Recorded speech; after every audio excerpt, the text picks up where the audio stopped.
Justin, a lot to unpack from this game today. Start in the first quarter, just a kind of surreal offensive performance. I mean, y'all didn't make a field goal in the first quarter. I mean, I'm sure that hasn't happened in a long time, if not ever. Yeah, I mean, it was not the start that we wanted. I think I think we were prepared. I think we were ready. I think just sometimes, maybe just sometimes the ball didn't go in the hoop.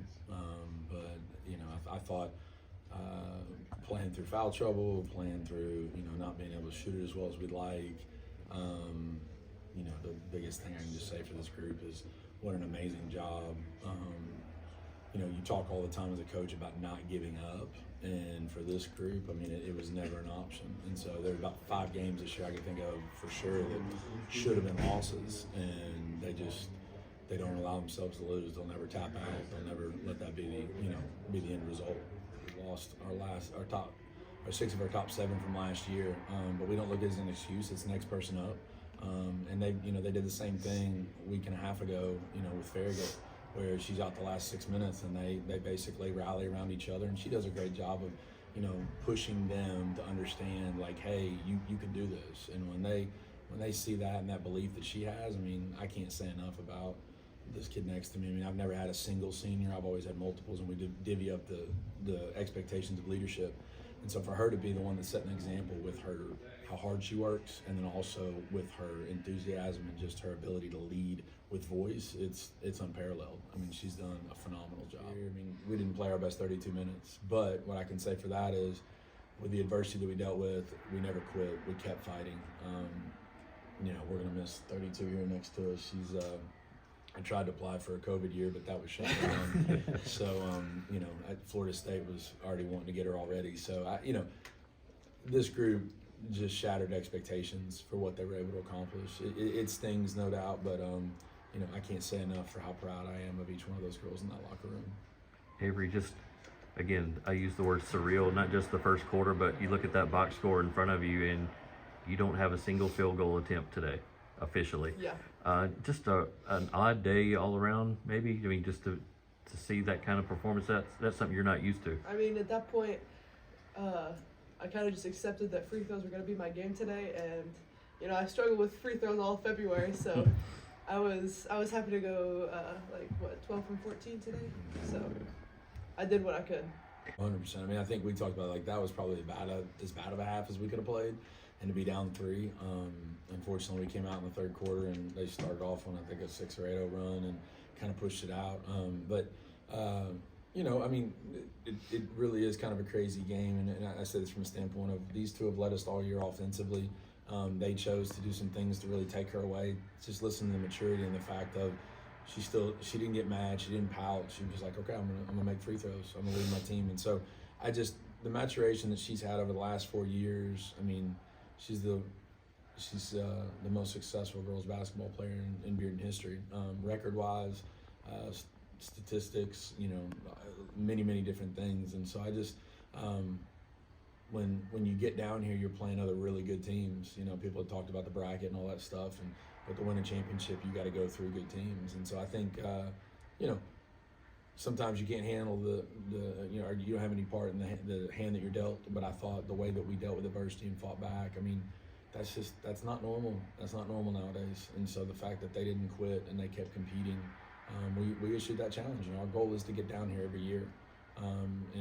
Avery led us extremely well, and we've got 11 other kids in that locker room that we expect to step up and get better, and set goals for that in the future. Probably just the fact she's just straight goofy. I mean, she is a fun kid, and she can laugh at herself. So I think work ethic was never an issue. She worked her tail off.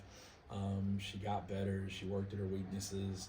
But I think as far as a locker room kid, she had fun. She didn't take herself too seriously, and that's what a leader's about. I mean, she got challenged to where a lot of people would have been perfectly fine if we'd been 25-9 or something, and different things like that, and that wasn't her expectations. And so she put us on her shoulders. And I mean, when you step back, just the amount of effort, the exhaustion, what she did in 36 games to lead us, the defense is shifting towards her and different things, and obviously Natalya did a phenomenal job from the outside. But I think she's tired, she's wore out, she's she's put in her blood, sweat, and tears into this program, and she's left a mark. I mean, she left us with the state championship along with that group of last year, and she gave pretty high, goals and expectations for kids behind her to meet and try and be a part of. Natalya, I watched you play in middle school and knew you had the skill set to come in and make an impact immediately in high school, but to come into a Bearden program that had just won a state championship and you were going to be out there kind of leading the show, how quickly did you have to grow up and what did you learn along the way this year? I learned the patience to the game. Like, you gotta know when to do things and know when not. It's been great. It's great. It's not funny. Stop.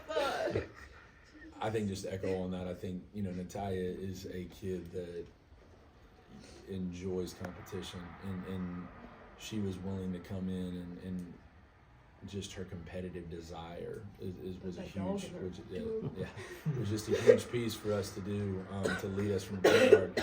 Our backup point guard went down with an ACL in January, and so, I mean, these two didn't get many times off the floor, and so again, just the amount of things that we put on their shoulders and expectations, but a point guard in our league in 4A basketball to do what she did this year, I mean, it's phenomenal, and we've got lofty goals, to work on some things and get better, and then and come back and try and expand on those. Just as I watched y'all play this year and you talk about some of the tight games, it wasn't always Natalya or Avery, it was Rachel Wilhoit hitting a three or Lainey Cox hitting a clutch shot.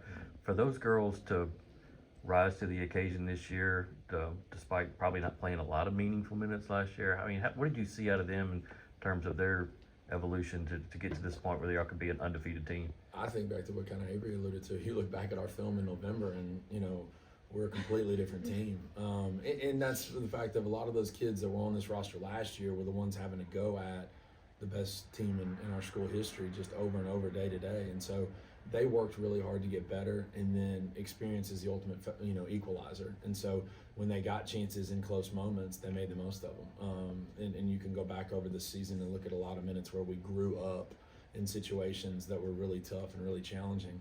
The only one team ends without a loss, and so this one stings, no doubt. But I think what this group did, was led by this one right here next to me, was phenomenal. But those other ones in the locker room have made some big strides. And our questions as we come back in the spring will be, what do you want now, and how much do you want to continue that? Because again, our goal every year, we have high expectations, and kids rise to the level of expectation. That's our belief. But can't say enough about those young ladies and that grew and matured on the floor, but just also in their basketball knowledge and just basketball IQ.